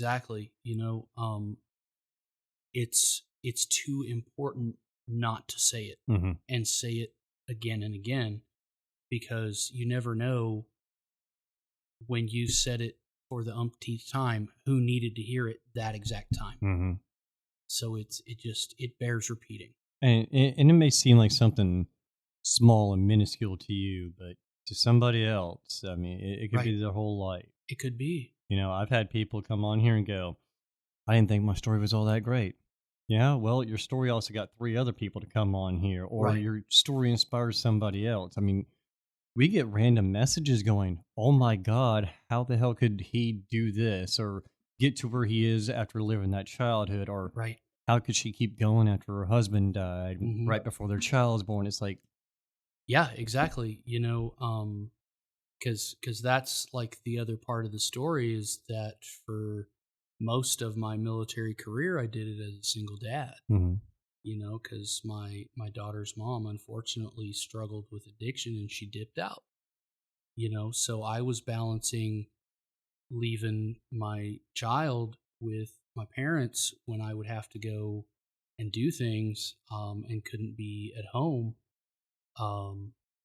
And that was hard. I missed some important stuff. I missed my daughter's first words. For example, I've missed birthdays. I've missed Christmases. I've missed, the school award ceremony, all those things that, to a kid, that particular day is the biggest deal in the world. And the fact that dad wasn't there is devastating. And also at the time, there were people that needed my help. And I hope that, my daughter, who's now an adult, can look back on those times and understand that I would have given anything in the world to be there on that particular birthday or Christmas or whatever that thing was that I didn't get to be at. And also, people needed help, and I was able to help. People are alive because you're able to help. Right.